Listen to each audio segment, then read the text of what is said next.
Okay, hello everybody. What I have over here in front of you is Lincoln 1992 penny. What I did was I tried to bisect the obverse and the reverse side and focus only on one side at a time, in which I made quite a few observations on it, some very interesting, and I'm going to go forward and show the observations. I hope you find them interesting. So let's start with observation number 1, which is focused on the wordings "In God We Trust" right on top. Firstly, as we can see, there's very little space between the wording and the coin rim, unlike the others. The other coins have a small gap between the rim and the wording. More importantly, now you can see that all these letters are very thick. It's an obvious double strike, which we can see into the picture.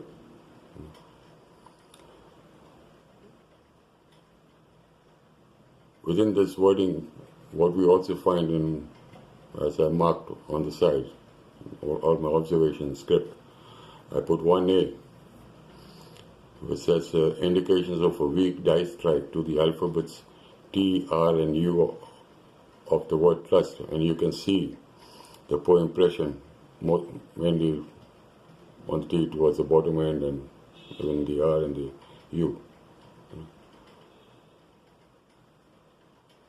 We go to the next one, 1B, which is the word liberty on the left of the coin. This, you can see, is a very clean and a very good double strike. No doubts about it. You can see the doubling it's very obvious. We go to 1C of the coin of the obverse side, which is the year. That's 1992. Now, if I take it closer, we can see the double strike. We can see the initial imprint of the year 1992. Now we come to number 2 of my observation, which goes back on top to the word "In God We Trust." What you'll notice after the word "trust" is a dot, like a full stop. That's pretty unusual because the other coins don't accomplish such a dot. So how that dot came, whether it's a bubble or whether it's a zip, but it's a dot. The most interesting one is number 3 now, which focuses on Lincoln's eye. What we can see over here are 3 impressions of its eyes. You can see it's marked with the blue arrow. The original eye, you can see the inner eye towards the nose, and the third eye just below its original eye. Which all the 3 eyes are very obvious. I mean, if you look at the picture from a distance, you will probably be able to catch that thing. How this impressions came, I don't have any answers for that, but I believe that that's a double strike on the image of Lincoln also, and maybe a triple strike. But I'm not such an expert to go so deep and try to investigate and verify as to how it came in. The obvious thing over here is that you can see 3 impressions of an eye. Number 4, which is at the bottom of the coin, that's just below Lincoln's jacket. Between the rim and his jacket, you can see some stray letters. It looks like an S and a D. And that's also pretty strange how these stray letters came over there. Number 5, if we go to the mouth of Lincoln, what we can see over here is a very good impression of something like C, which you normally find on the other coins also, but that ends at the inner end of the image. In this case, you can see the C continuing down, and then there's a straight line going straight towards the Lincoln's cheek. This line kind of terminates just before the end of his chin, rather, not cheek. That's pretty strange. It looks like a die strike mark, and we come to D.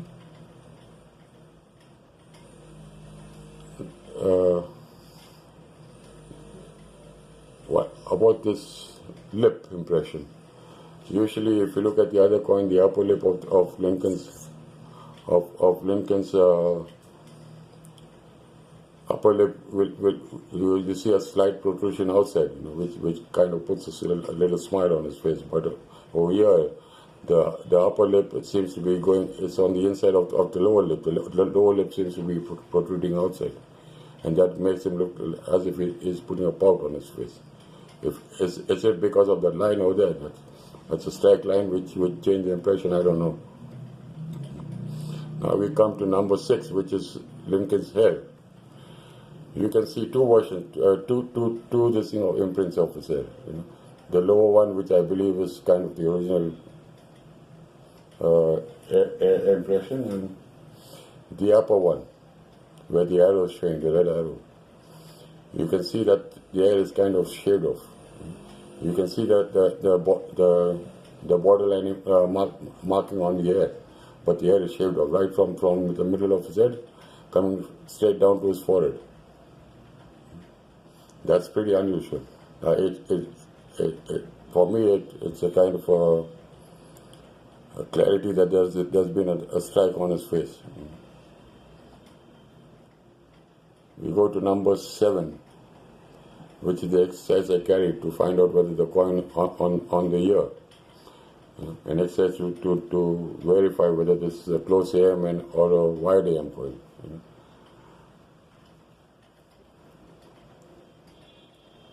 As you can see, taking it closely, you can see all the lines drawn across the two, one right up to 2 on top. The center curvature of the 9, at what angle it is going, it looks straight. And the third line from the low end of number 1, right up to 2, which seems to be well within the scope of the exercise. Going down, it's number 8. Just below the ear, and below the numbers 99, you can see a spot. It's like a debris. How did the debris come? It's probably from the die. May I just detach from the die and settle over there during the strike. The last one is number 9 of the coin, which is the central area between Lincoln's face and his jacket. You can see this area seems to be indicating a sign of the area being recipient to some excessive heat application.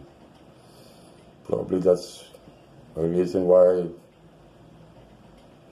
the observations on the lips of Lincoln. I'm not sure, but it's very, very obvious that that area, that section was recipient to some excessive heat compared to the rest of the areas in the coin. What I'm going to do is now I'm going to go to the reverse side, reverse of the coin, which is, and again you can see on the right hand side all the observations are written. The left hand side is a picture of the coin, which is all marked out, and according to the markings I'm going to read it and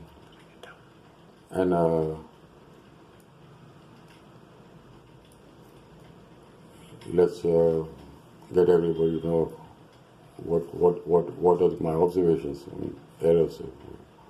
So we kick off with number 1. That's the United States of America, right on top. Here you can see the gap, unlike the obverse where in God we trust was with the rim. Now what we can see in the United States, was again it's all a double strike. Not only to the United States, but if we go down to the 1 cent, this is also a double strike over here. But going back to United States of America, what we notice on to the alphabets, U, D, S, T, S, and O. That is within the wordings United States of.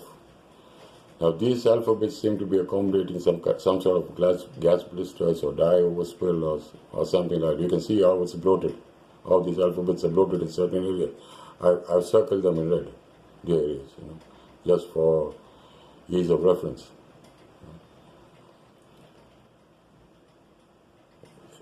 Now, if we come down just below the United States, we see the wording or the writing E pluribus unum. That's 1B. I marked it out as 1B. What is noticeable over here is that you can see from starting from the left-hand side of that is E, and looking rightwards. You see that wordings are not in a straight line. It's kind of a bit slopey. First of all, let's go with by saying that it's a very good impression of another double die strike. Then we have this slopey strike. More to that, we also have, if we look at the words closely, they're not in a straight line. You can see it a bit wavy. That's kind of strange. I mean, that's a very ugly strike for me. But it's there. The next thing we come to is C, which is the memorial, Lincoln Memorial. Let me bring it more, as a full listen. Yeah, just see what you can see that the C is also a double strike. You can see the kind of the primary strike over here, and the shading. There's a shading of the primary strike more on the westward side. So the Lincoln probably has gone towards the east side of the coin. And I made these small markings on that too. We come to number 3, which you can see is in kind of the yellow arrow in the middle. Now this again, as we see in the opposite side of the coin, here again you can see the central area, which is kind of showing indications of being recipient to some heat. The heat is transferred from front to opposite to reverse or reverse to forward, whichever it is. I don't know, but it's there.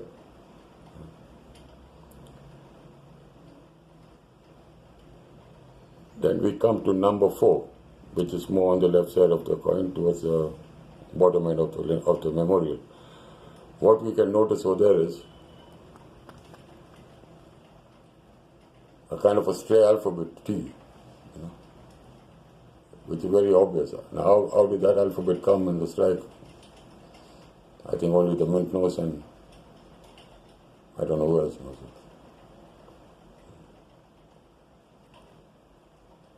If we go down to the lower end of the coin, what we see is a very rough plancher surface. That's number 5. You can see I've marked number 5 right down on the bottom towards the center of the coin. And you can see the plancher surface over there. It's very, very coarse and very rough, abrasive. Then we come now to number 6.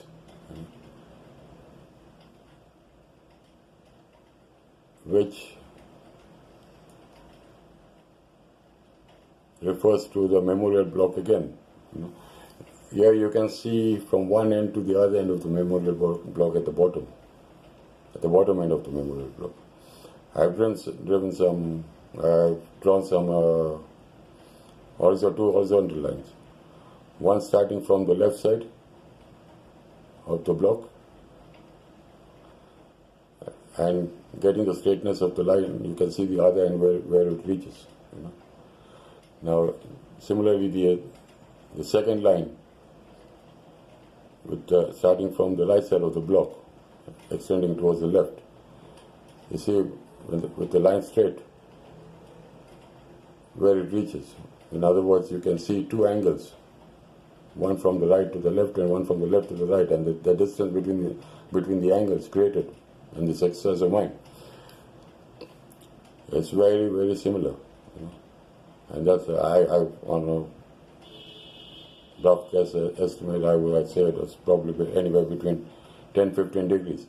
Now this shows clearly, if we look, taking into consideration the E pluribus unum on top, which is also at an angular strike, looking at this strike looking at this exercise from down, it kind of confirms that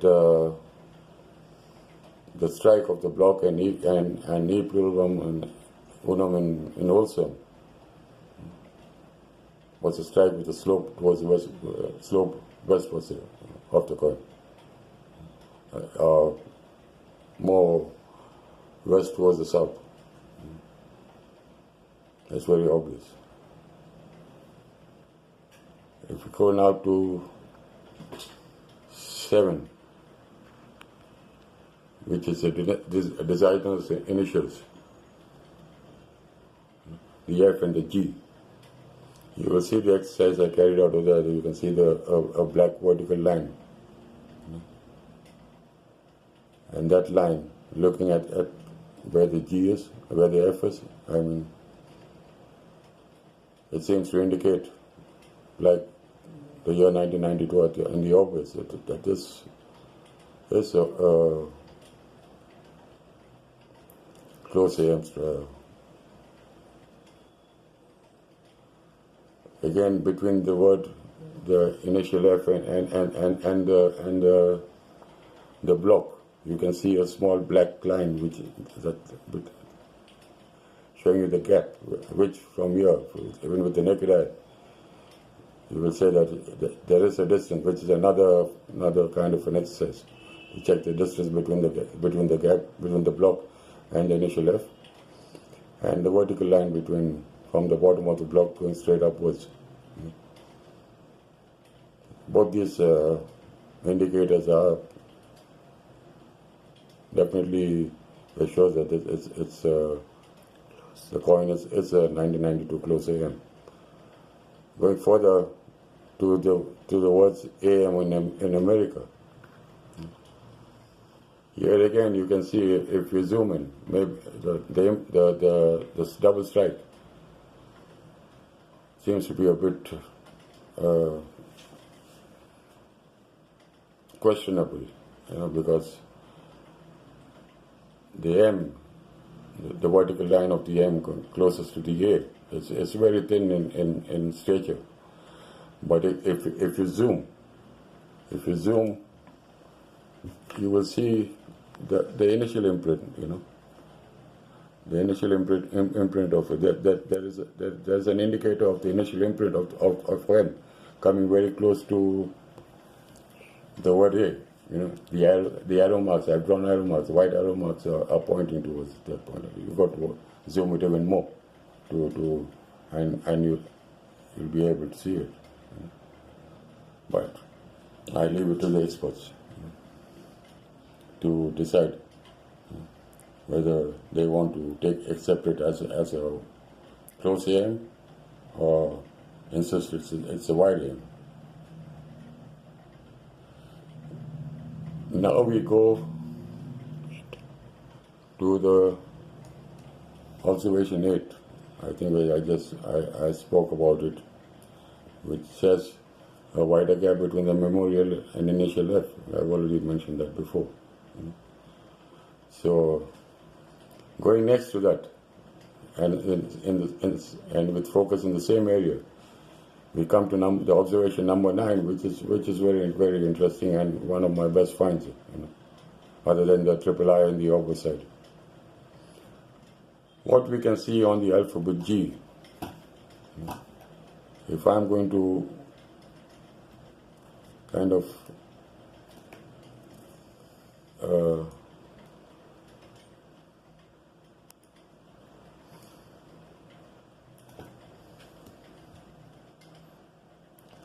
magnify it, it's become a bit more clear. You can see on the vertical bar of the G, on the vertical bar of the G, you can see a ring hanging on that, dangling rather. Whether that is I don't know whether that's a O or a D or something, but it's definitely dangling. And also what you can see is that the strike FG is a secondary strike, because you can just behind that and underneath that you can see the original FG and where it was, the position of the original position and the new strike. But this ring over here caught my eye, and it was very interesting to know, because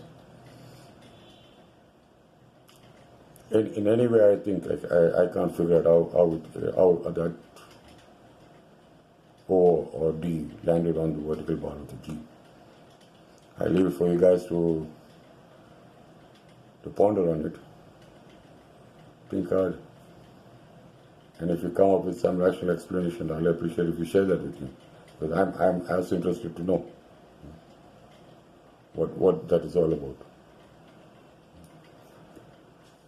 This, I have to thank you guys. This is the coin.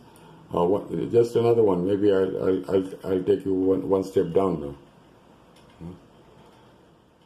To have a better view of the observations. What I've also stuck in this is just a plain clean coin, unmarked, of the obverse side and the reverse the reverse side of the coin. This can give you a much more clear impression once you get the observations in your head. You can probably go down and scroll and have a more obvious view, a more better view of it, a more clearer picture of what has been said and what has been marked. I need to thank you guys. Hope you enjoy viewing. And you'll hear about from me some other time. Thank you. Good night.